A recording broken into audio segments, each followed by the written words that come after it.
Welcome everybody to the second keynote of ICQE21. And I have the pleasure of announcing our keynote speaker, Adam Lefstein, who is a professor at Ben-Gurion University of the Negev, and he will be telling us about meaning making in ethnography. And I'll hand it over to Adam. Thank you very much, Sylvie, and welcome everyone. I'm just gonna share my screen and get started. Sorry, once I do anything here, then it changes all the screens around. I want to be able to see you all in addition to seeing what I'm doing. So I'm very happy and honored and frankly, more than a little bit intimidated to be here. I also want to thank Sylvie for acting as a critical friend during the past few months as I've struggled with what I'm going to talk about. And I suppose I should say a few words about where I'm coming from. I'm from the ethnographic side of quantitative ethnography. Most of my research involves small data, very detailed case studies of short strips of interactions selected from long periods of participant observation in educational settings. I sometimes count phenomena, but most of my work is non-quantitative linguistic ethnography. I think it's relevant to what you all are doing, but I'll let you be the judge of that. So can I advance my slides? Here's what I'm going to do. First, I'm going to argue that interpretation of meaning is a methodological blind spot in quantitative ethnography. And next, I'll draw on philosophical studies of interpretation to claim that as an activity, interpretation is unavoidably circular and subjective. And to lighten things up, since it's going to be somewhat philosophical, I'll illustrate this point with some passages from a children's story about a well-dressed elephant. Third, I'll draw on sociolinguistic and anthropological studies of discourse and interaction to show that meaning is uncertain, ambiguous, and slippery. Fourth, I'll introduce some of the practices through which people in my subfield, linguistic ethnography, attempt to get a grip on meaning despite its ambiguity and slipperiness. Finally, I'll return to quantitative ethnography to consider the implications for QE of this whirlwind tour through the ethnographic study of meaning and interpretation. At that point, I'll also try to pick up on some of the themes that came up in Vito's keynote and the subsequent discussion about reporting standards, about the relationship between theory and data, and more. So I'm going to launch into it. I just to say I can't read the chat while I do this. If I lose you, just yell out and interrupt me, because I'd hate to make it to the end alone. So here we go. The title of this slide, Interpretation of Meaning as a Methodological Blind Spot in Quantitative Ethnography. Adam, I think we lost your screen share. Did you really? Yes, I think we're going to have you re-screen share. Thank you for shouting out. I still have it. Here we are. And now I've lost you. Oh, there we go. It's back. Thank you. Yeah, thank you for telling me. So this provocation requires some clarification. After all, the QE Bible, David Williamson Schaefer's Quantitative Ethnography, it devotes considerable attention to meaning and how to interpret it, both ethnographically and through the mathematical modeling of ethnographic interpretations. Take, for example, this diagram from chapter 9 of the book, which shows how a researcher can work her way up from discourse data via field notes, coding, and modeling relationships between codes to drawing conclusions about the web of meanings that partially structure a culture. This process involves interpretation at multiple junctures. In the construction of field notes, there's the researcher's interpretation of how participants in the culture are making sense. In coding, Schaefer and Ruiz in their paper, How We Code, define a code as a claim that's being made about the meaning of a segment of data. The act of coding is the bridge between the world of data and the world of interpretation, I'm quoting, in making sense of QE statistical models. And finally, in closing of the interpretive loop by re-examining the original data to investigate the extent to which our interpretations of our models make sense. In short, meaning and interpretation are essential to the QE project. So why am I accusing QE of suffering from a methodological blind spot with regard to them? I refer to methodological blind spot because in the many QE papers I've read, and I have not read enough, I've tried to catch up in preparation for this, but I'm sure I missed a lot of important papers. But from what I have read, a consistent pattern emerges. Authors carefully detail and justify their methodological choices and procedures for segmentation, coding, and statistical analyses, yet are completely silent about their ethnographic methods of interpretation. Similarly, in their systematic reviews of QE papers, Rogers Kalisa and colleagues and Sylvia Zorgo and colleagues detailed dozens of sophisticated quantitative methods of analysis, including, for example, ENA, agglomerative hierarchical clustering, latent Dirklet allocation, Bartlett's tests of sphericity, and sociosemantic network analysis, but make no mention of how researchers have approached the ethnographic stages in their work. Perhaps QE authors lack a language to describe what they've done, or think that qualitative interpretation is so straightforward and unproblematic that discussion is unnecessary.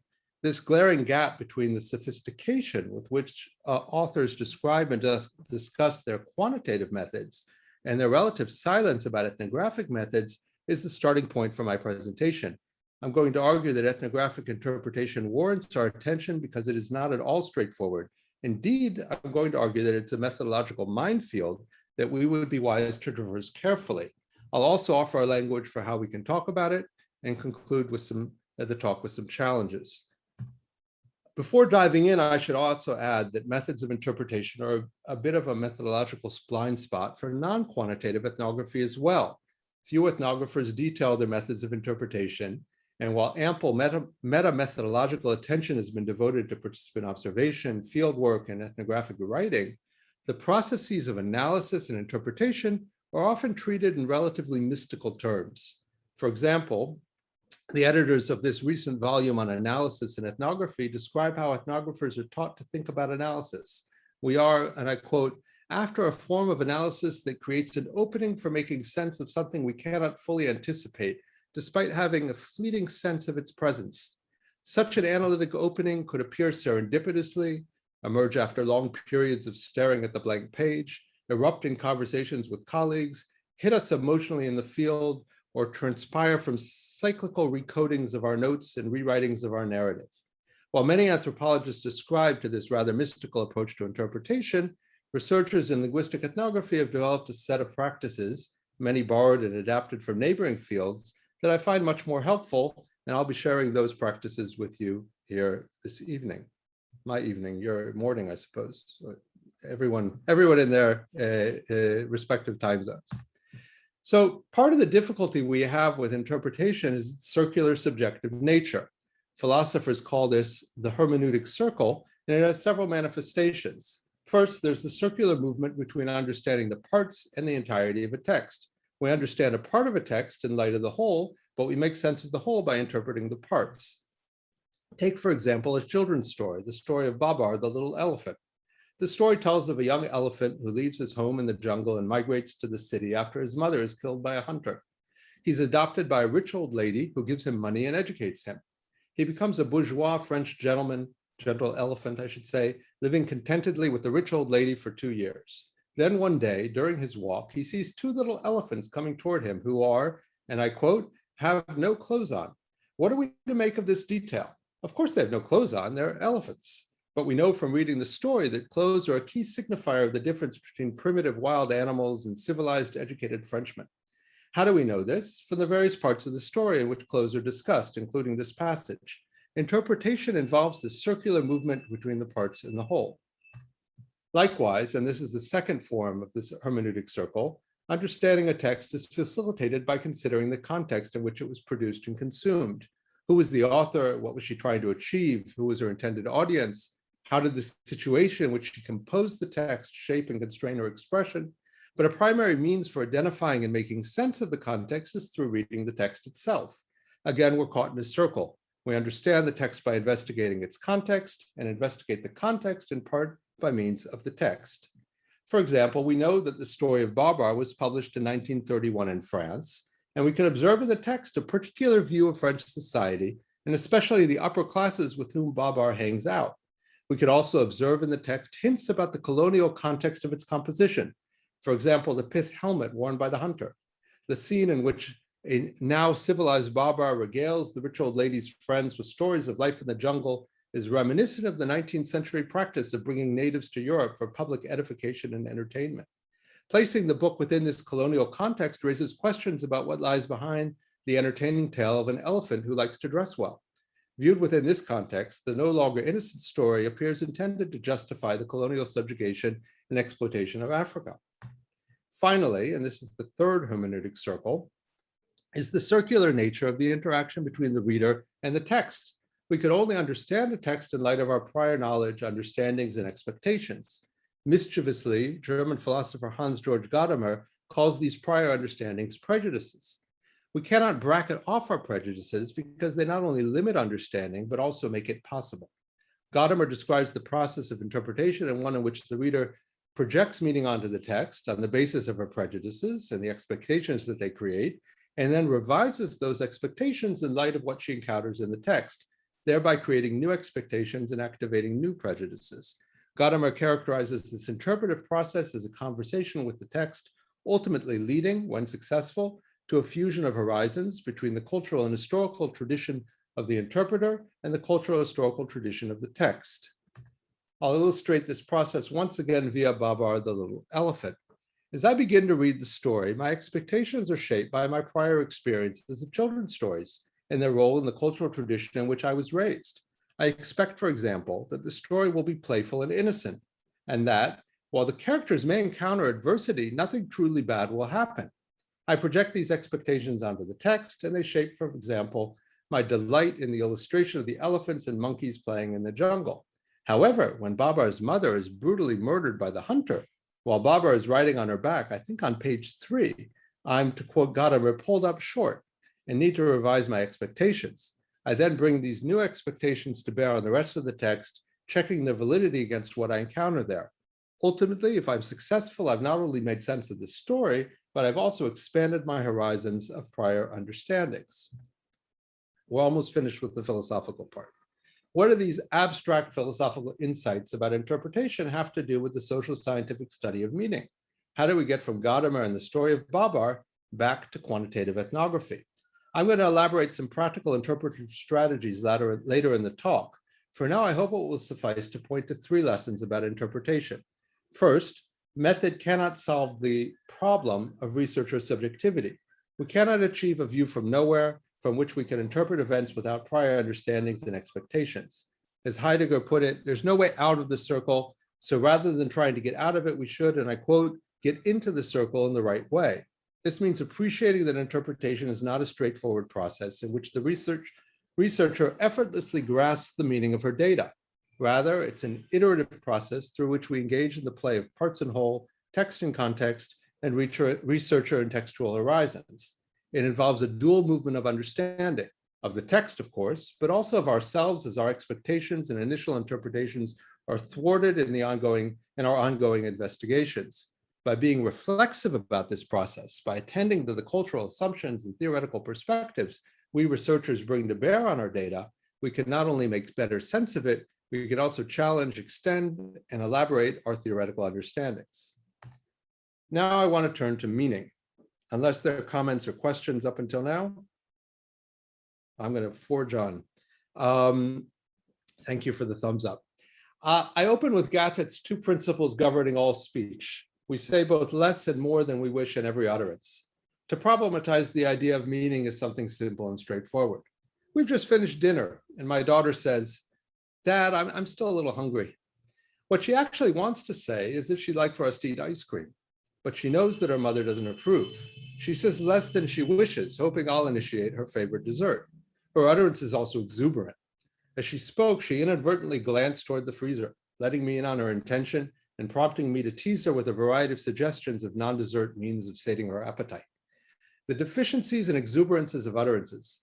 Utterances include, by the way, not just face-to-face talk, but also social media posts, online chats, and email exchanges. These deficiencies and exuberances pose challenges for interlocutors who are trying to communicate with one another. They also pose challenges for us researchers who are trying to make sense of them. Fortunately, research in sociolinguistics, conversation analysis, and linguistic anthropology have developed some useful frameworks for understanding language and communication that can help us get an initial grip on meaning-making processes. I'm going to briefly mention 5 ideas, briefly because I just want to flag them up now and subsequently illustrate them and elaborate them through an analysis of some data. The first, co-construction. Interlocutors jointly construct meaning as interaction unfolds. Meaning doesn't reside in any one individual's mind or even in an individual's utterances. Interactional give and take is interlocutors propose ideas, make sense of one another, display their interpretations to one another, and ratify or repair one another's interpretations. Even in seemingly monologic speech genres, such as an academic lecture, speakers constantly monitor their audience for signs of misunderstanding, disagreement, or boredom in order to adjust their talk. One of the reasons I so detest giving talks over Zoom is that the channel makes such monitoring so much more difficult. And this, by the way, is a good opportunity to thank all of you who have turned on your cameras, giving me some insight into what's going on. Contextualization. Context is not given or fixed. Rather, it too is co-constructed by participants in an ongoing process of negotiation. Sometimes this is explicit. For example, I might announce that I'm going to lecture for another 20 minutes and then I'll take questions at the end. Often, however, interlocutors implicitly evoke the relevant context by, for example, using certain language which is appropriate to certain contexts, enacting certain identities or roles, or referring to content which is salient to certain settings. Indexicality is the third idea, which is that we not only use language to convey ideas, we also, while using language for this referential function, pointing at ideas and objects in the world, perform a range of social functions. We open lines of communication, we negotiate roles and relationships, we assert identities, we make or extricate ourselves from commitments, we take stances, persuade, entertain, pass the time, and much more. The fourth point is ideology. Forms of expression carry with them the meanings and values associated with the many contexts in which they have lived their socially charged life, to quote Bakhtin. Hence, for example, legal discourse brings to mind lawyers, judges, and courts, and also the ways of being and believing relevant to them. And finally, multimodality. We communicate and make meaning through multiple modes, not only language, including gaze, posture, gesture, facial expressions, intonation, how we dress, and much more. These are all very abstract. I'm now going to put these ideas to work in making sense of a strip of data. This 1 minute and 15-second segment is taken from the middle of a job interview in a study conducted by Celia Roberts and colleagues. You can read about her study in a recent book, Linguistic Penalties and the Job Interview, and in the Talk on Trial research report, which I've got a link to here. I also want to acknowledge here, in addition to Celia, my colleagues Ben Rampton, Jan Blomert, and Jeff Bezimer. We worked on this data together for a summer school on linguistic ethnography. The woman you see in the middle of the screen, in the picture there of the candidate and the 2 interviewers, has been working at a delivery company in a temporary capacity, placed there by a job agency. She's applied for a permanent position in the delivery company and is being interviewed by a human resources manager, labeled interviewer number 1, and the delivery manager, interviewer number 2. We're going to see a brief exchange from the middle of the interview. At the beginning of the recording, interviewer 1 prefaces his next question with the statement, "As a business, we've gone through quite a bit of change," to which the candidate responds with understatement, "I've heard a few rumors in the mornings." She has, after all, been working in the company, and there's been a major labor dispute, including strikes and picket lines. The interviewer inquires into what the candidate has heard, which leads to a bit of interactional trouble, and this is the part you're now going to hear. So what's going on in this segment? What's the context of their exchange? Obviously, it's an interview. And interviewer number 1's opening comment about how the business has been going through quite a bit of change sure sounded like the preface to the next question on the interview protocol. However, the candidate, drawing attention to her insider status as someone already working at the company, notes conspiratorially that she's heard a few rumors in the morning. This in turn prompts the interviewer to inquire into what people have said. In so doing, he redefines the situation from a job interview in which interviewers ask candidates about their qualifications for a job into another type of event entirely. The conversation seems like it's about to turn into an inquisition into who said what, with the candidate called upon to snitch on her future colleagues. This is potentially a tricky situation. She doesn't know where the two interviewers stand vis-a-vis this labor dispute, and she may very well talk herself out of the job. Part of the challenge facing the candidate is how to position herself vis-a-vis management and the workers. Note how she backtracks from, I've heard a few rumors, to I only hear parts of conversations, to my own idea. In so doing, she identifies herself as someone who's willing to take responsibility for her position, not a management stooge who will betray her co-workers. These are examples of contextualization, how participants jointly define the context of their talk, out of indexicality, how participants identify themselves, one another, and their relationships through what they say and the way they talk. I now turn to co-construction, how participants make meaning together in the sequential unfolding of the interaction. Consider, for example, the statement, some walks have doubled, to which the candidate eventually arrives. Note how she gets there. She proceeds cautiously, offering up ideas and checking with the interviewers if what she's saying is acceptable. So, for example, she says, the scheme beforehand meant they could go out a lot earlier, is that correct? And waits for approval before continuing with, they could finish off earlier. After receiving a rather ambiguous from interviewer number 2, she says, the walks have doubled, and pauses to wait for a response.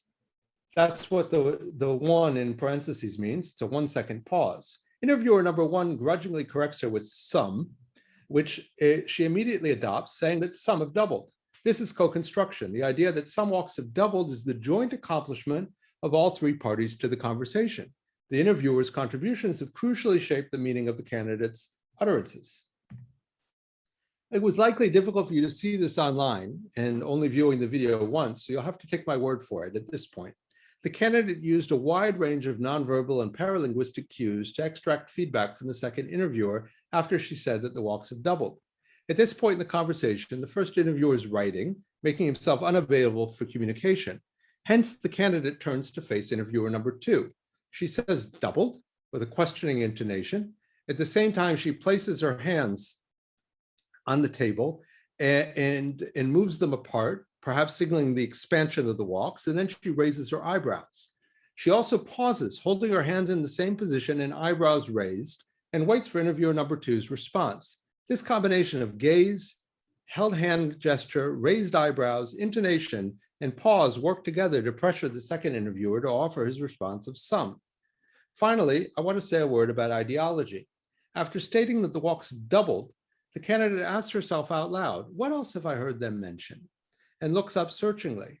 Her rather dismissive, just the union all the time, is dripping with ideological connotations. Just, the word just diminishes the union's significance, while all the time casts its complaints as inevitable grumbling rather than as legitimate and substantive response to management successes. By shifting from the workers' concerns to just the union all the time, the candidate aligns herself with management and is greeted with, welcome to Royal Mail. I hope that this brief example has managed to impress upon you the importance of contextualization and indexicality, co-construction, multimodality, and ideology in how we mean. Next, I turn to how an appreciation of these meaning-making processes can help us in our interpretation of our discourse and interactional data. So this is part 3 of the talk, getting a grip on meaning. This and the next 2 slides are devoted to explication of practices for interpreting meaning in ethnography. First, a bit about perspective. We need to acknowledge that we're locked into a circular relationship with our object of study, which requires that we attend carefully to the cultural and theoretical assumptions we bring with us into the field. These theoretical assumptions, first of all, guide us in selecting our case. And I should note here that parenthetically, that if you're not working with a representative sample, then theory-driven case selection is critical to being able to say something meaningful about your data. We begin with our favorite theory, writes Michael Burawoy, seeking, and I quote, not confirmations, but refutations that inspire us to deepen that theory. So we're looking for a case that will challenge our theory, helping us to expand, extend, deepen, or replace it. However, after acknowledging our theoretical interest in perspective, I suggest that we attempt to put it to one side for a moment. Investigating the event of interest as situated interaction prior to analyzing it as an instance of a theoretical construct. So much more is happening when people interact than what we're interested in theoretically, yet these other concerns shape the way our theories play out. This is part of what we mean by adapting the participant's point of view. We're seeking to understand how and why people act on their own terms, rather than viewing them through the narrow focus of our pet theory. Moreover, if we're open to the possibility that our theories are imperfect, we should treat our theoretical concepts as sensitizing rather than definitive. This distinction is Herbert Blumer's. He defines sensitizing concepts as, I quote, directions along which to look rather than prescriptions of what to see. Next, as we immerse ourselves in our data, let's be particularly attentive to what Michael Agar calls rich points. Rich points are breakdowns in understanding, events or phenomena that challenge our common sense, that is, what we expect to find on the basis of our theoretical and cultural horizons.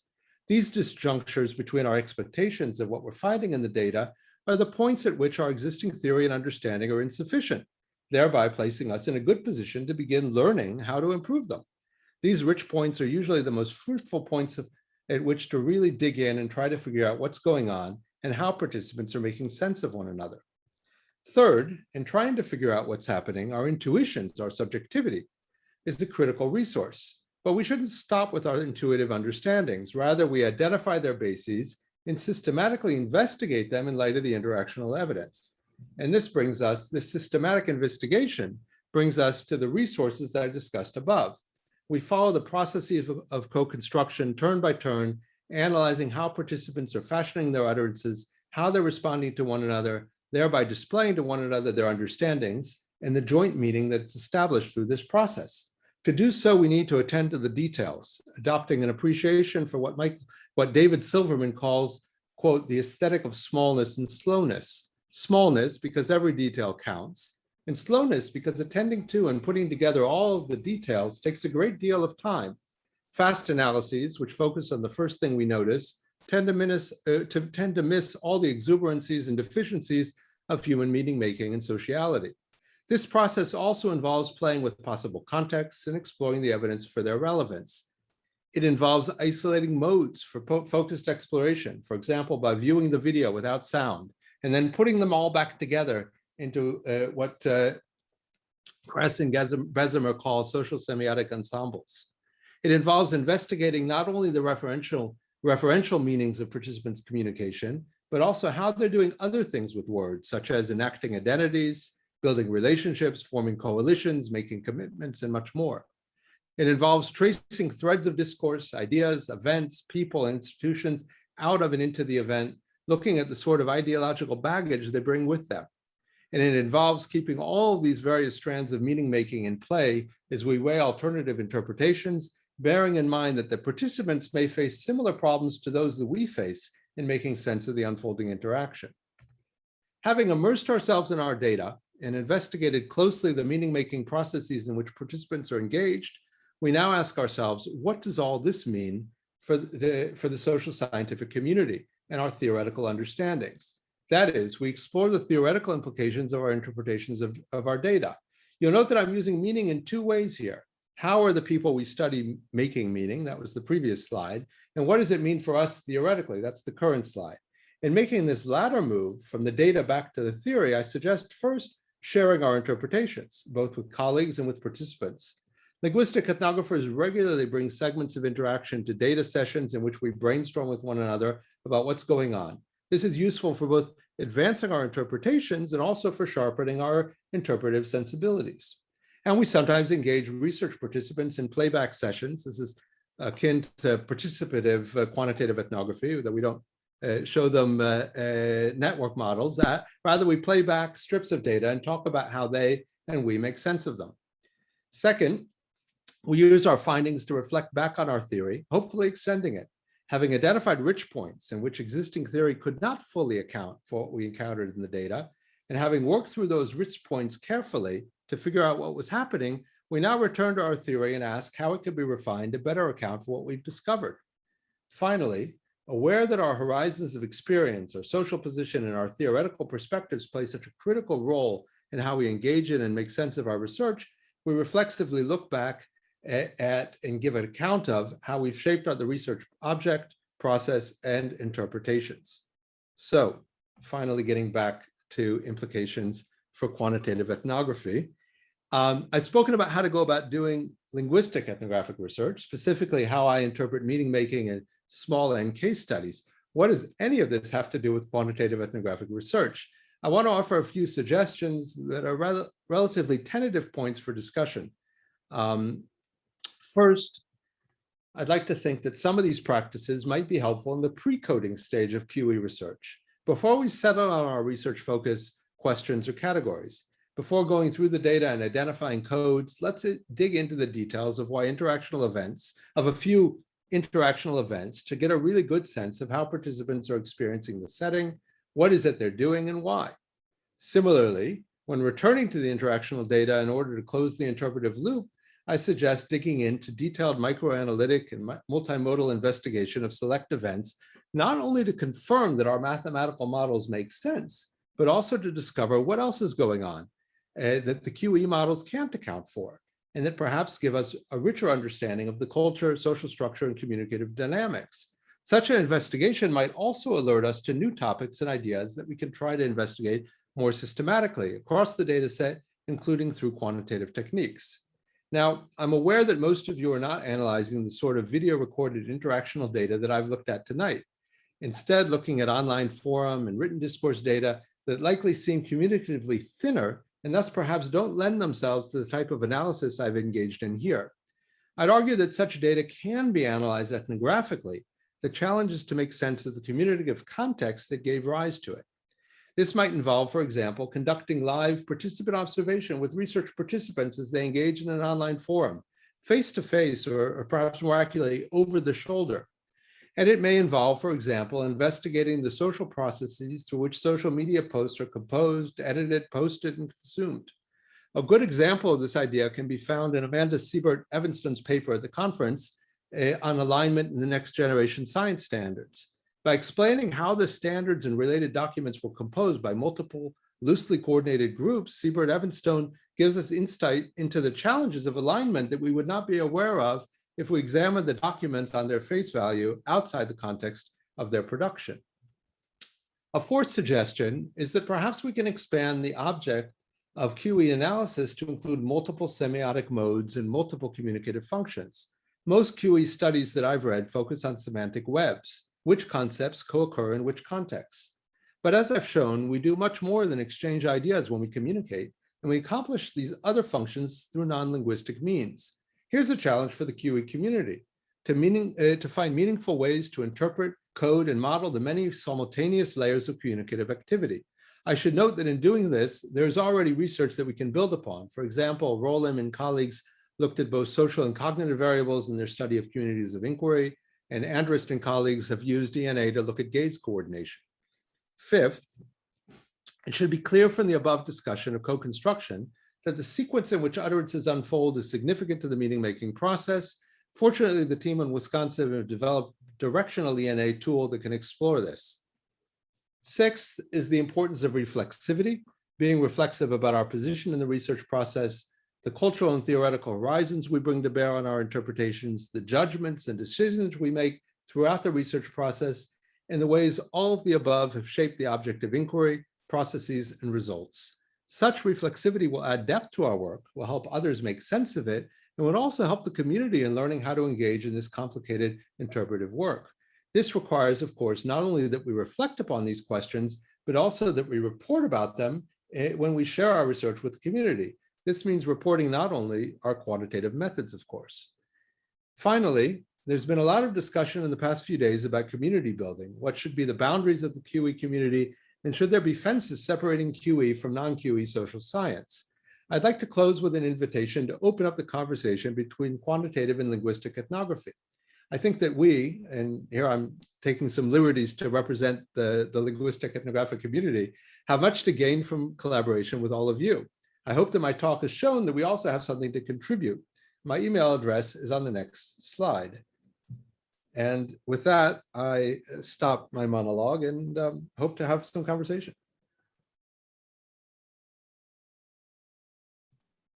Thank you so much, Adam. A round of applause, virtual and not. Thank you so much.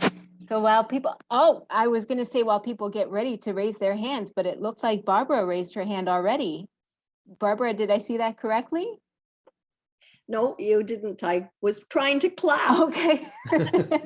All right. Well, while people are finishing clapping and thinking about raising their hands and starting that discussion that Adam invited us to, I'll maybe ask the first question if I can.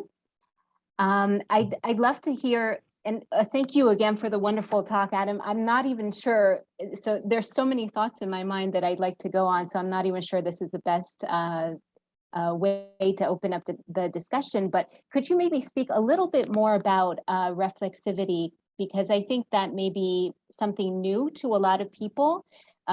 Maybe give us some strategies or some guiding principles that we could go by if we're thinking about reflexivity, and reporting standards is something that came up again and again at the conference. So maybe link those two for us. Yeah, reflexivity is, if we're aware that we're so caught up in the object of inquiry, that we're part of the society and the culture that we are studying, and there's inevitable subjectivity in the process of interpretation. Reflexivity is about attending to how we've shaped that object of inquiry, how we've influenced it, how our prior understandings have affected our interpretation. So there's no, if you can't have an objective means of assessing what's going on, if it's necessarily subjective, then the only way to give an account for, to try to achieve something which is beyond subjectivity is being reflexive about the way you've influenced things, the way, how your prior understandings influence the way you approached the object of inquiry, how your understanding shifted over the course, what you did to come up with ultimately the interpretations that you've come up with. And so that's the idea of reflexivity, and that's how I also tied that to reporting standards, because I think it's terribly difficult to write about interpretation and to give an account of how you've actually gone about doing it. We're always kind of at a loss. I read my data numerous times and I thought about it really hard. But I think it's possible to be systematic about it, to give an account by being reflexive and trying to think about, well, what exactly did I do? And what were the stages, and what were the questions I was asking? What sort of evidence did I bring to bear? And so that's what I had in mind. Does that answer your question? Yes, absolutely. But I was also thinking that sometimes we're so blind to exactly those things, that we don't catch our own prior assumptions. Yep. I mean, that's why we need community. That's why we need to present what we're doing to colleagues and research participants, and get them to show us what it is we're not seeing, and to point out that the weaknesses of you could get so enthusiastic about some crazy idea you have about your data, you'll find all sorts of confirmatory evidence, but having critical friends is key to kind of keeping you honest about it. Thank you. Anyone else have a question for us? If you'll feel comfortable, you can just unmute yourself and ask. Hi, David. There we go. Hi, I'm always happy to go. Adam, I just want to start by saying that was a truly stunning keynote. I think it's probably the best keynote I've ever heard at any conference. And my standards are pretty high, and with apologies to Goal and Simon and other people who have given keynotes here at ICQE. You basically managed to pack my entire course on qualitative methods into a 30-minute talk that was engaging. And for those of you who know me, I usually say never read your slides, and I've only seen ever 4 people get away with reading their talk from a script, and Adam is the 4th. There were 3 others that I've seen in my entire career. So just as a piece of art, it was an artifice. It was amazing, and I really, really enjoyed it. Thank you. I think we should stop now, actually. Yeah. I'm losing my connection. Right. No, and I also think that this is incredibly important and timely for the QE community, in the sense that I think there's been a lot of talk about keeping the E in QE, and it's easy to get excited about the numbers and figuring all that stuff out. And I've seen this over and over again, as anybody who does qualitative methods does, right? There are lots of people who just assume that the qualitative part of their work is going to be to ask some questions in an interview and then, say what people said, which is clearly not, as you point out, not really the ball game. And I think, there's sort of, I have a very methodological question that is on my mind, and I also have sort of a broader horizons question. Why don't I start with the horizons question, and if there's time at the end, I can ask the more methodological one. The horizons question is that, I think one of the biggest challenges in this community and in doing QE is that to do it well, you actually have to understand qualitative methods well, and you have to understand statistics well, so that you're doing a good job on that side. And you have to understand how the two come together. It's a little bit like the notion of pedagogical content knowledge, right? You have to understand the content, you have to understand the pedagogy, you have to understand how the two interact. And so, when I teach QE, if I were to require that people had 2 years of qualitative methods training and 3 years of statistics, I would have nobody in my course, right? There's no way to get everybody there. So I'm wondering, what you think about that as a sort of challenge to a community that is trying to do good work in both of those ways, but it's very difficult for somebody to sort of get that depth of training. That makes sense. Yeah. This question. It's someone who I don't understand most of the statistics that I read in QE papers. I certainly wouldn't expect that people who have that level of sophistication in their statistical work would have achieved the same level of expertise in linguistic ethnographic work. I think there's something to be said for specializing, especially at early stages in your career where you have to also finish a PhD. But I think there's, first of all, it's not an all or nothing. It's you can have more than rudimentary understanding of linguistic ethnography without being able to do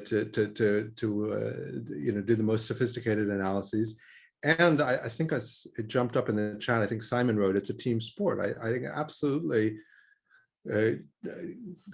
coping with these incredibly complex methodological problems requires collaboration. I'm a very, very amateur linguist. I've had the privilege of working with some great linguists who have helped me do that part of the analysis. I specialize in the more educational and ethnographic parts, and someone like Julia Snell does the linguistic analysis, and we together create something that neither of us could have done alone. Great. I think that's a great point and a great answer, and something I feel like people believe that, but I don't know that there's been as much discussion of that as part of as a methodological point. That is the necessity of thinking about collaborations, rather than just the utility of them, if that makes sense. Yeah, I'd also add that at least universities in Israel are designed to not encourage working across disciplinary boundaries. Each faculty member has their lab, and the people in their lab do what they do, and there are all sorts of crazy disincentives for collaborating. And then we pass that on to our students. Thanks. Just to add, historically in anthropology, for example, collaborating with people is not a thing. It's looked on as strange. Like, why would, if you would enter a society where there's a very big distinction between, for example, male and female domains, then it makes sense to have a male and female researcher investigate the same topic in the same community. But otherwise, it's not thought of as something as usual. I believe that Presley is the next person who will ask a question. Hello, Presley. Yeah, hi, great talk. As I said previously to people I've interacted with, it's my very first attendance at the QE. And I think this keynote is just struck a chord in me because I'm a linguist by training, and I've done research on Twitter, internet communication, and all that. So I was just soaking it all in. That say it louder, brother. So I was wondering if you could speak a little bit more on slide 21, and thereafter, a good friend, Yanis Androsopoulos, he did a paper in 2008 called titled Potentials and Limitations of Discourse-Centered Online Ethnography. So I think there is a connection between some of the things, the areas of collaborating and things, and how one can get contextual information from even written or digital materials that largely supports your point of view. Thank you. Yeah, no, I think there's a lot out there about conducting digital ethnography. I have not done it myself. I know Yanis, and I definitely recommend his work, and there's a lot of other work out there on it. You wanted to see slide 21. I think I'm sharing it. Am I sharing it? Yes, please. Yeah, so did you want to ask something about it, or? Yes, I just wanted you to kind of a little bit more explain the interconnection between the cultural horizon, Argas rich points, and the interplay of intuition. Briefly, please. Okay, so the rich points are places where our theoretical and cultural horizons, our expectations of what we're hoping to find in the field, are thwarted by what we find. Where we were expecting, you know, I do research on classroom interaction. I'm expecting that teachers will ask closed questions, students will answer short responses, and teachers will give evaluative feedback. That there's a wealth of theoretical literature, empirical literature that shows that that's how classrooms are organized. But you go into an Israeli upper primary classroom, and you don't often see that. You see something very different. So it's that point where my expectations are frustrated. I'm seeing something which I actually don't know how to make sense of. That's a rich point. I'm having a hard time actually understanding what's going on here and why is it going on here, because there's a gap between my cultural horizons and the horizons of the data, you know, what I'm actually finding in the data. And those are the places where I have potential. If I'm attentive enough, I have potential to learn and to revise my theory.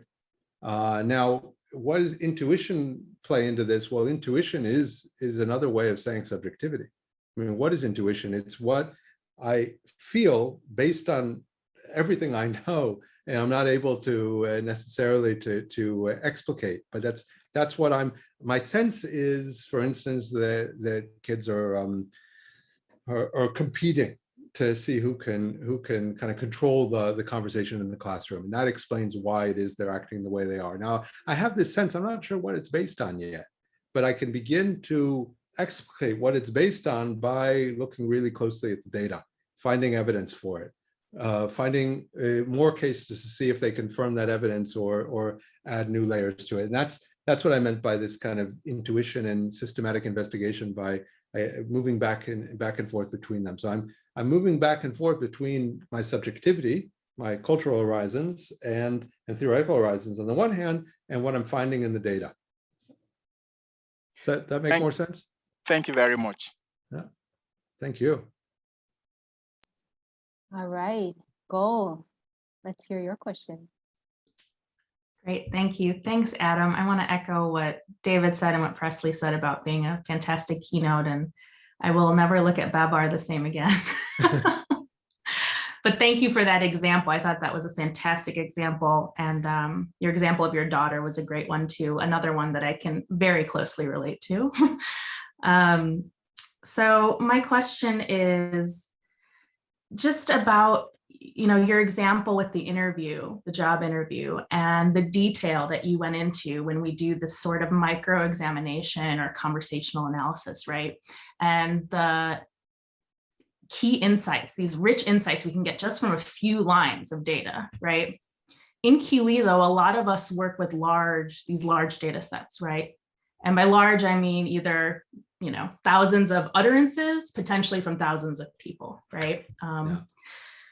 So I guess I've always felt that tension. And I know in QE, like we have a lot of tools and computational tools that help us theoretically get to that saturation point where we feel like we've covered the richness of data. But in practice, that doesn't always happen, and it can feel, at least to me, somewhat unsatisfying. And doing that micro analysis feels so much more satisfying sometimes, but it's difficult to do with those large data sets. So can you talk a little bit about that tension, and if you have some thoughts about that? Yeah, I mean, we obviously this is weeks of work on a 3-minute segment to get to the sort of analysis that I presented. It's not realistic to do it on thousands of data points. It's not realistic to do it even on dozens of data, maybe dozens perhaps, but not hundreds. And I mean, we very often in my research, I'll collect 100 hours of classroom interaction, but there will be a couple episodes that really stick out. Those are the rich points. Those are the points that you say, oh, wow, what's going on here? Now, sometimes they'll stick out mathematically. We'll have coded discourse moves, and we'll be able to look at the corpus and say, oh, here's something interesting that's going on. Let's take a look at that more closely. And that's a more rigorous way of finding your rich points. But often it's I mean, the two converge. The points that seem interesting intuitively also are usually interesting when you have quantitative data that show you that they're unique, that they're outliers. So the way I deal with this is by looking really closely at those rich points, really digging into those rich points, and then situating them through a more systematic or quantitative way of trying to say, well, how do they relate to the rest of the corpus in the ways that you're able to say it. You obviously can't say how they relate in terms of the really, really minute details, but at least you can, in terms of what's measurable, you can relate them to the rest of the corpus. I also, if I'm going to report on something, if I'm going to say I've interviewed somebody and I want to report on something they've said in the interview, well, let's go back and take a look. What they said, how is that a response to a question that I posed? Where did that fit into the sequential unfolding of the conversation? Things that I'm going to make a big deal out of, let's go take another close look at them. I don't know if that's helpful, but that's how I approach the issue.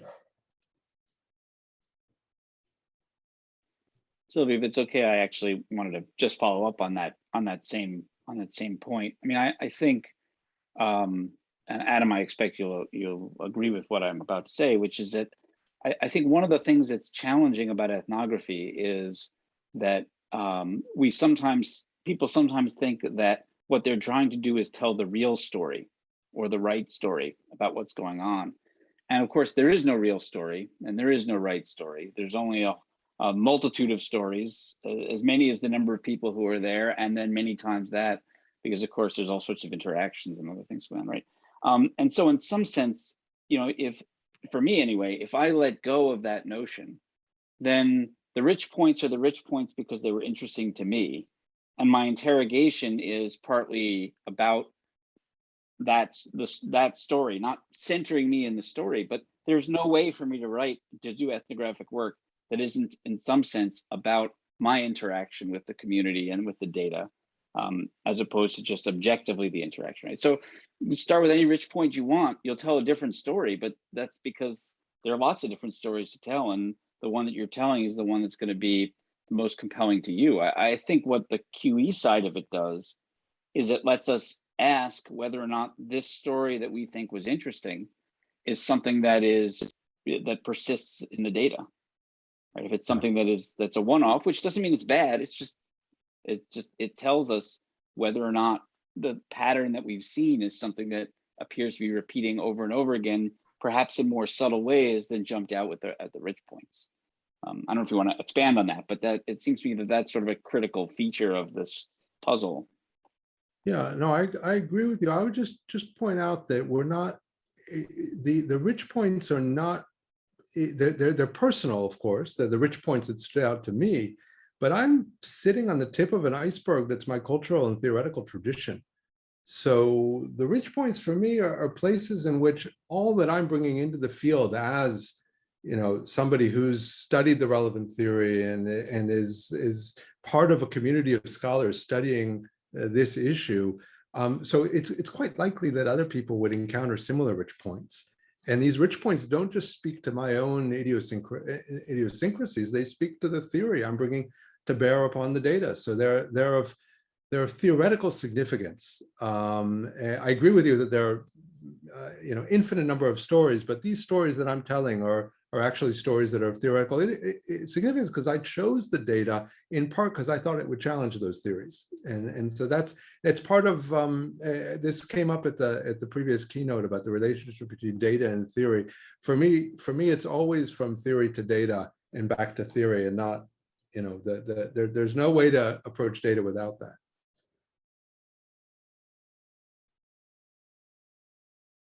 Oops, So we have we two can't new, hear you. yes, Yeah. yes. We have two new hands. Thank you. One is Andrew.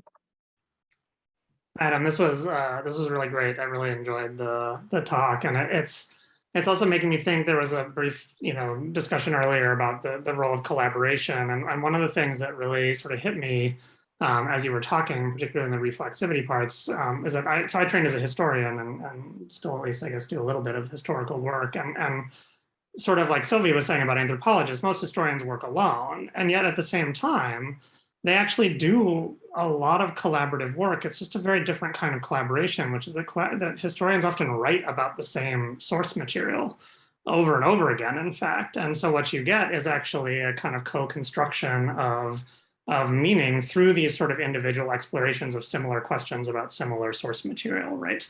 And so even though they're working individually, you're actually getting a lot of that kind of reflexivity and sort of co-construction of meaning that's emerging at the community level, right? Because there are these sort of big debates that happen about how we should understand sort of major events or even minor events or at different scales and all that sorts of things. And because it's history, you don't really typically get a whole lot of new data come into the picture. So people are often going back to 60, 70, 80% the same sources. They will bring in other things, but it often really comes down to how they interpret them and how they read against those sources and so on and so forth. And so I'm actually wondering, from your perspective in linguistics, do you see sort of a way that would make sense in a more quantitative ethnographic context, or even just in a linguistic context? And that, like a lot of us, we often work on our own data. We don't actually cross-pollinate as much in many ways, and partly that's just access and availability and that sort of thing. But I'm wondering from sort of a linguistic ethnographic perspective, if there's some potential along those lines as well, or what you see sort of not just in the individual studies, but more at that community level in terms of reflexivity and contextualization and co-construction of knowledge. Yeah, wow, I would love to do sort of to bring a group of researchers to look at the same data. There are all sorts of ethical problems with sharing data. You can't, it's not like historical material. You can digitize it, put it online, and anyone who wants can look at it. Even that minute and 15-second segment, we're going to have to edit it out of the recording of tonight's lecture because I can't put it online. So there have been some experiments with that, which have just been fascinating. There was a group, I can't remember who brought them together, but it was Fred Erickson and Miriam Sharon, and there was just all the who's who of people who do analyses of video recordings of classroom data came together and did a 3-day workshop where they're all looking at the different ways they look at video data, the same bilingual kindergarten lesson. I'll look for it and I'll send you all the link on, if I can figure out how to do it on Slack. There have been a couple events like that, and it's absolutely fascinating. And I think it's something that we should do more of, because it also shows you all the, the limitations of your own perspective when you see what other people can do with it and how they work. Simon. Thank you, Sylvie. Thank you, Adam. Really, really enjoyed that, and it's made me aware that I need an ethnographer on my team.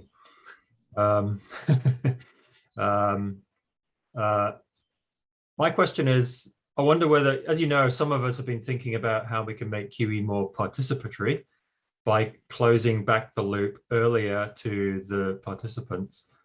And I wonder, in the light of what you've been saying, whether you have any thoughts about that, whether enthusiastic or cautionary as well, from your perspective. Are there some things that we need to be looking out for, or this isn't going to solve the whole problem of the fact that humans and machines are going to see data very differently? Yeah, I mean, in ethnography, you're constantly talking to the people you're doing research on, or with, is more appropriate to say.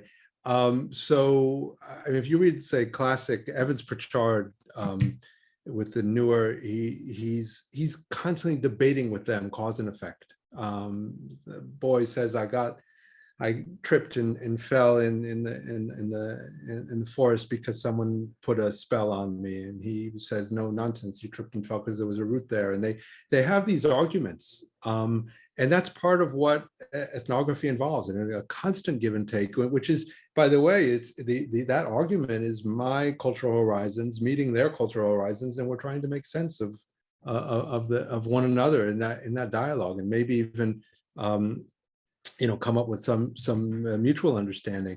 So I see it as inherent in ethnography. I mean, you and I corresponded about the shift to. So there's a difference between talking to participants in their language and talking to them in a mathematical language. And I had some concerns about what happens to their voices when you require them to make sense of things which are so foreign to them in terms of the network graphs and the difficulties of making sense of them. So that was, I don't know if you were bringing that up, the question up because you wanted me to put that on the table, but that's my concern about participatory QE. But I'm all for participatory ethnography and for having conversations with our research participants. Simon, did you have a follow-up or? Well, yeah, we did talk about that on email, about whether the participants would be able to understand the representations we were putting in front of them, questions of power and so forth. And I think that those are legitimate concerns for sure. And within the very small PQE community as it stands at the moment, we're already making some progress to making those representations more accessible and trying to level the power playing field that always exists between a researcher and a participant. But I just wondered whether, more broadly, whether there are concerns within the ethnography community about getting too participatory, because in some way it pollutes the purity of the analysis. It's not my area, and I'm very interested to know whether we should be sensitized to some traps or dead ends we might go down, because there are risks and dangers of doing that too. I mean, there are lots of different schools in ethnography. The school I was brought up in doesn't believe in purity. There's no such thing as uncontaminated data. The better you can understand where your participants are coming from, the greater your understanding. I mean, you have to be tactful. That said, you don't want to. If I'm working in a school with teachers in the school, and I alert them to all sorts of things that are on my mind early on in the process, I'm very well. They may be constantly second. But it's a question of tact. It's not a question of did that contaminate the data. And in some ways, it actually might make the data even more interesting, that they're attuned to what I'm interested in and they're trying to change their practice to, to satisfy me. I'd be worried about sort of causing trouble in terms of the rapport between myself and the participants by coming on too strong too early. But I wouldn't worry about contaminating data, because I don't think you can contaminate data.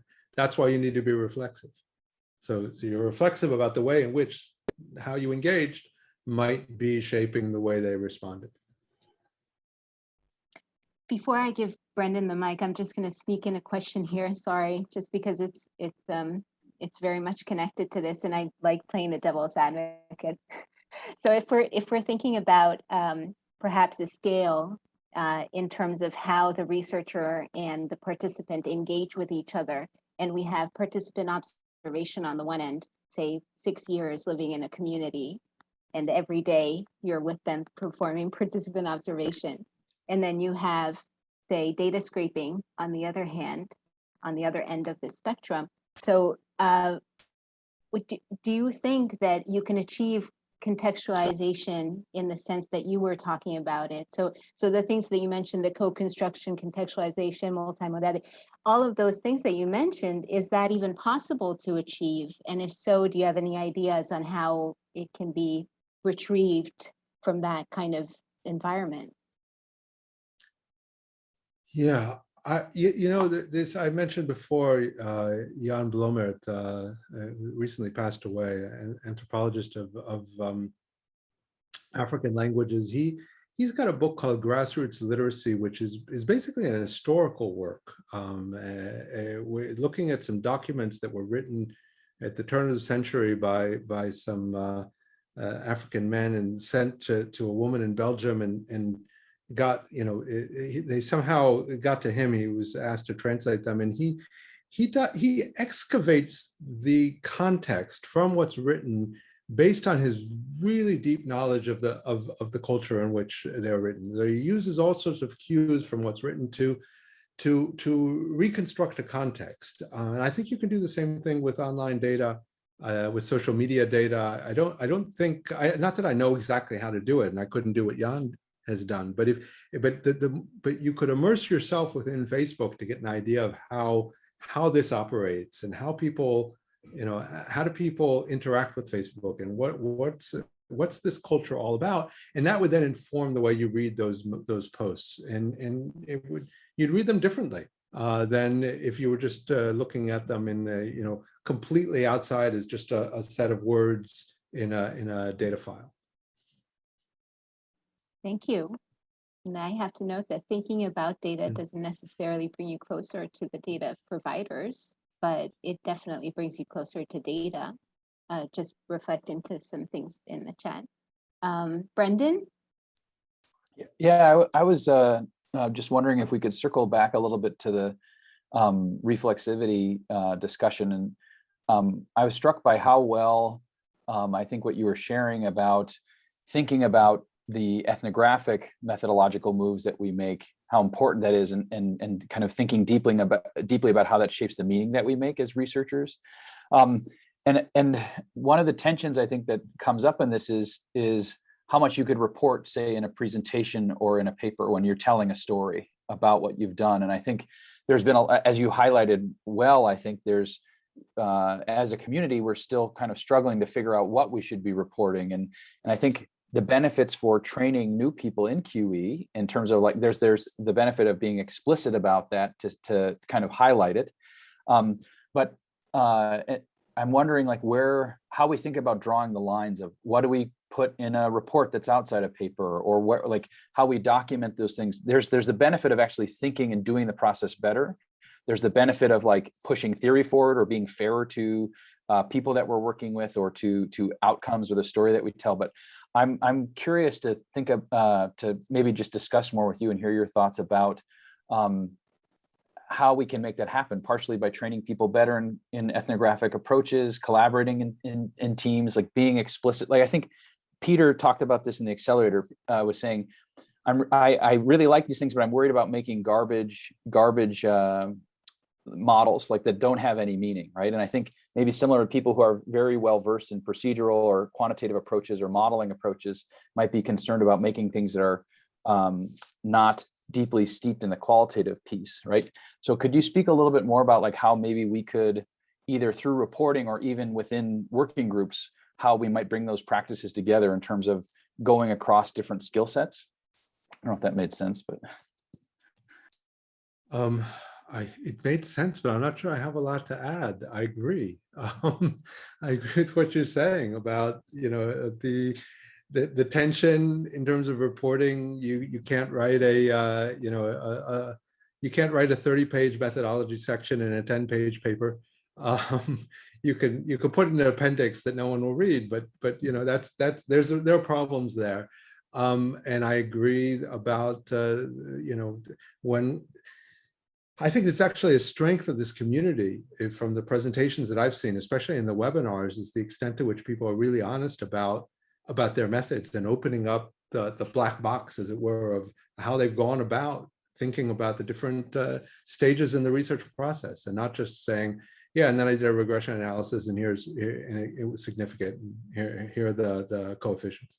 So I think there's already a very rich a culture of transparency and detailed, you know, giving an account of your considerations for the quantitative part. And I guess I was calling for to try to do that on the qualitative part as well. You know, another book I'm reminded of. There's a book by Jan Blomert called Workshopping, which he looks at how the different ways that people, when they come together in data sessions, at the different assumptions they bring to data. I mean, we can also turn this into a topic of investigation. You can look at how we're doing this and begin to excavate the various assumptions that we're bringing to bear, and think about how it could be done differently.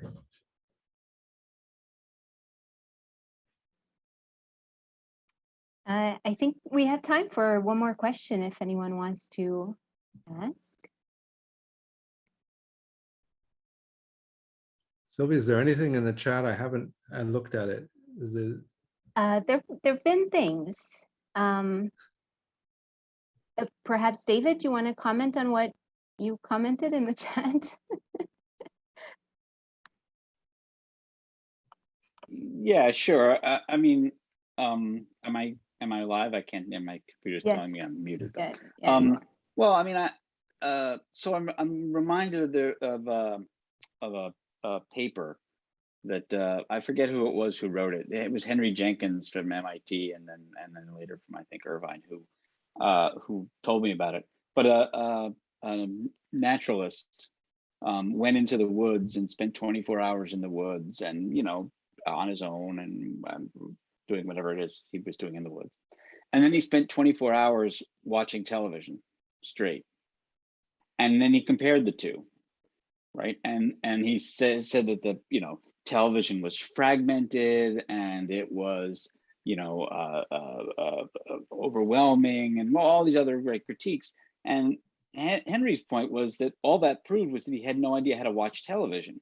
You don't watch television for 24 hours straight. You watch a show, and then it's social, and there's continuity and all these other things. And so, when we're comparing, I know Sylvia was exaggerating, right? But if you 6 years living in a community to scraping data, right? There's a certain way in which you can't compare those things directly. That if you put the kind of energy that you spent 6 years in the community doing the things that you were describing around scraped data. I'm not saying you just scrape data over and over for 6 years, but like if that level of immersion, I think would produce some kinds of understandings. And I think part of the challenge is that when we're scraping data, we're rushing, right? It's sort of the equivalent of, from an ethnographic point of view, of watching television for 24 hours straight. Like that's not the way that data works, or the way that ethnographic data works. That was all I was trying to say. So there's not a question in there because I wasn't asked this question, but Simon has one now. So there we go. Adam, did you want to comment on it, or should we No, go it's to a great Simon's metaphor. question? Thank you, Okay. David. Simon, go ahead. So Adam, I think we need to take you up on your invitation to engage with the linguistics ethnographic community, and I'm trying to project forward what that conversation might look like. So when you started talking, I was thinking, okay, yes, we have a blind spot in the QE community about how you get to those codes, because as David said in his book, QE is not here to teach you how to do ethnography. The point of departure is you've got your codes, right? So you're absolutely correct to say it's a blind spot, because in that sense, and it's perhaps a bit of a defensive reaction, is to say, well, that's the problem of doing good ethnography or doing good qualitative data analysis. And, you better know what you're doing, because, if you come up with a bunch of junk codes, well, you can model the hell out of them, but you're modeling junk. Okay. Now, a more interesting response is, okay, we really need to take much more seriously the invisible stuff in that diagram that said, how do you get to your codes, which is what you've been unpacking for us. But it's a nice little square box with the word code in it, but how do you get there? Well, that's what you've been illuminating for us, that there's a very deep understanding of how you get to that nice box. Okay. The more interesting conversation then is, so what can we learn from what you've been telling us in the way that we wield the quantitative tools? That's one way the conversation can go. Does this have implications for the way we wield our quantitative tools? And the other question is, and how can those quantitative tools, the computational tools, change the way that linguistic ethnography is done? So there's a space there waiting to be filled, it seems to me. So going beyond the sort of, oh, well, we're just agnostic about ethnography, that's just a problem that needs solving by ethnographers, and you need to know what you're doing, to a more engaged and transdisciplinary conversation. Yeah, I would love to organize a workshop, preferably a face-to-face workshop, in which we're looking at some data together, both ethnographically and quantitative, linguistic ethnographically and quantitative ethnographically. And I mean, we have the problem. One of the reasons I'm so drawn to the quantitative ethnographic community and so appreciated David's book and things I find here, is that we have a problem when we want to speak to big social issues and policy issues that once they discover that all of our conclusions are based on a few minutes of interaction, it becomes almost irrelevant to the conversation. I'm dying to find a way to seriously analyze 120 hours of discourse data, which I'm not capable of doing now. And also, by the way, I should say that working with Encoder was incredibly enlightening, because Encoder gives you feedback on those intuitive, it teaches you how to be explicit about what it is you're thinking as you're thinking about your data. So I found it, I think there's a lot, as I said before, there's a lot we have to learn from this community. I think that sort of transdisciplinary conversation would be amazing. It'd have to be grounded in data. As long as it's not grounded, until it's grounded in data, it would just be, a conversation of at least from many of my colleagues would have no idea of how to make sense of what's going on in this community. So that offer for a workshop is pretty serious, because Zoom recordings are binding. Brendan. I didn't say I was going to organize it. I said I would like to participate in it. Yeah, well, especially if in person in upcoming Copenhagen, maybe.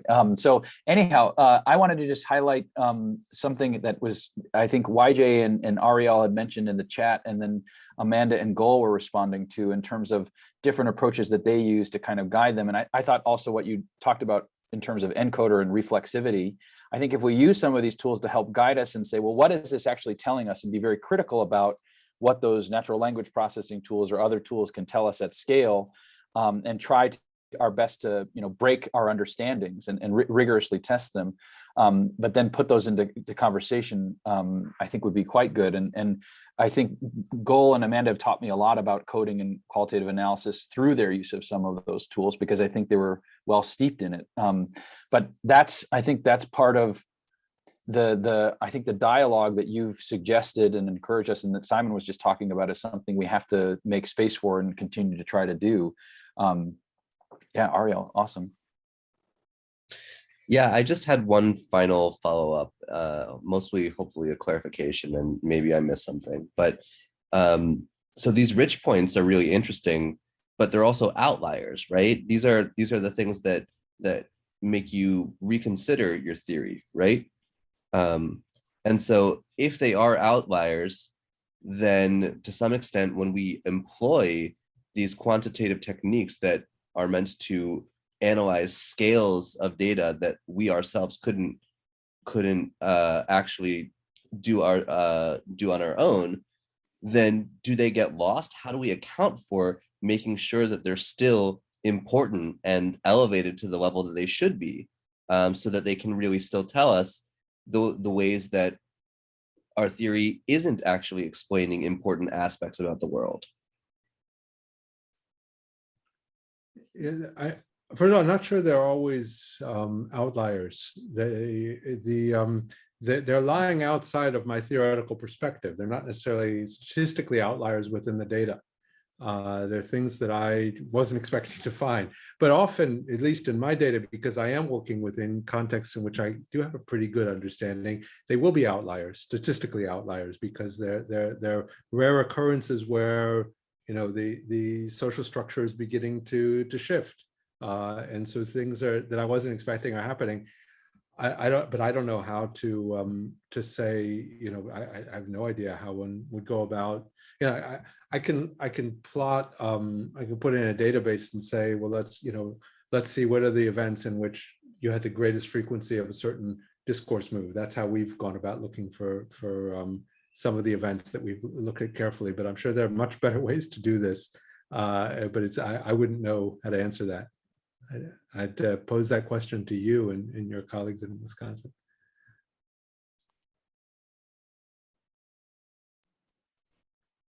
All right, thank you very much, Adam. David, did you have another comment because you're unmuted? No, okay, all right. No, so thank you so much for your time, Adam. Thank you for the wonderful keynote. Thank you to everyone who attended, and those were insightful questions. Thank you so much. And we will see you guys at the closing session, hopefully, at 3:30 Central. We will find out who won the Best Paper Awards, and we will also hear a little bit from the organizers of next year's conference. So see you guys soon.